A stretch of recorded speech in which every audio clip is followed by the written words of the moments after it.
अस्सलाम वालेकुम नाज़रीन, मैं हूं एंकर पर्सन नाइला और आप देख रहे हैं सिटी वन न्यूज़।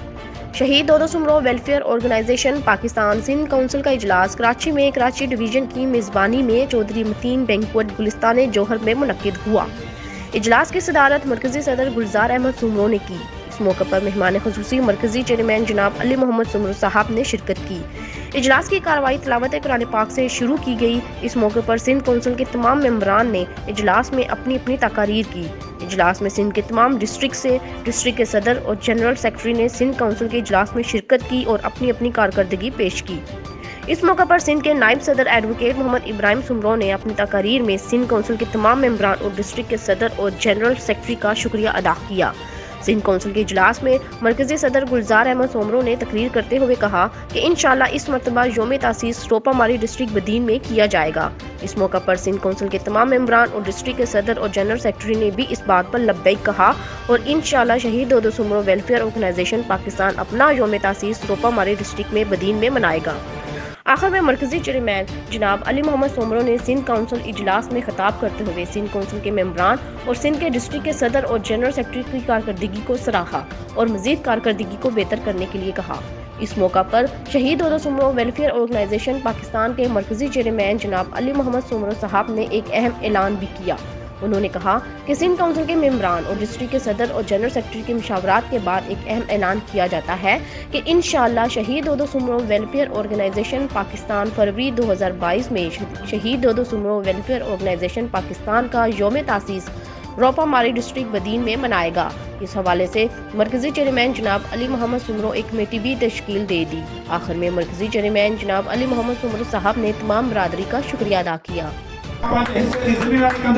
इंशाअल्लाह ताला जॾहिं असां हींअर बम्ब लॻा पायूं ऐं जॾहिं असां पंध कयो त जेके तव्हां वटि काबूज़ लॻा वेठा आहिनि हींअर ताईं अधु घणा असां तव्हांखे भॼाए ॾेखारियो असां उहो असांजे महिनत असांजी तंज़ीम जी महिनत असांजे दोस्तनि जी महिनत आहे। असां बदीन जे दोस्तनि सां हर मसइले में कुल में गॾु आहे, चाहे जेको बि मसइलो थियो हुजे, एके वारो मसइलो थियो हुजे, ॻोठ जे कब्ज़े वारो मसइलो थियो हुजे, पर पूरी तंज़ीम तव्हां सां गॾु आहे, पूरी सिंध तव्हां सां गॾु हूंदी आहे। ऐं साईं अहमद साहब ने गाल कही है, साईं सलेमान साहब गाल कही तो तव्हां जो ऐलान कयो असां पुछो हा साईं असां इहो ऐलान ॼाणी बुझी हलायो ऐं उन ॼाणी बुझी जेको असां तीर हुयो उन बाक़ाइदे कमु कयो ऐं जेके मेला कंदड़ घुराए हर शइ में पंहिंजी सुबुह जो मूंसां ख़बर खां पोइ अधु कलाक ताईं फोन ते ॻाल्हायो त जेको आहे भई तव्हां हीअ जेको आहे छा कयो आहे ऐलान कयो आहे बाद में असां मेलो हणंदा आहियूं ऐं पोइ जेको आहे हुन ॻाल्हि छा थींदो ऐं जेके तव्हांखे पहिरीं तस्लीम कोन कंदा हाणे उहे तव्हांखे दावतूं था ॾियनि त बहितर आहे त गॾिजी कयो प्रोग्राम मूंसां पूरो अधु कलाक फोन ते ॻाल्हायो इहा तव्हांजी महिनत आहे, तव्हांजी ज़रूरत आहे जो तव्हां इहो उन्हनि खे करे ॾेखारियो आहे ऐं पंहिंजी ताक़त करे तंज़ीम आहे तॾहिं पूरी सिंध में एतिरो हलूं पिया ऐं कमु कयूं था। जेकर तव्हां एतिरो अञा बि तावन कंदो त तव्हांखे कमु करे ॾेखारींदासीं। शहीद दोदो सुमरो तंज़ीम नालो जी ज़मानत आहे, इज़त ऐं नंग जी हिफ़ाज़त जी ज़मानत आहे। जेकर असांजी जान कंहिं फकीर जे दोस्त जे लाइ खपंदी त पहिरीं जेको आहे मां फरक मौक़े ते हलंदुसि पंहिंजी जान असां पंहिंजी ज़िंदगी सुमरो बिरादरी लाइ वक़्फ़ करे छॾिया। असां पंहिंजी जान जोखम में विझण लाइ हर वक़्तु तयारु आहियूं। हर वक़्तु असां जहिड़ा हूंदा कनि पंहिंजूं दुश्मनियूं कान पिरायूं त असां पंहिंजे मक़सद ॾांहुं आहियूं वटिया। इंशाअल्लाह ताला जेकर तव्हांजो साथ रहियो असांखे कमु करण जो ऐं ॾिसो त छा थो थिए।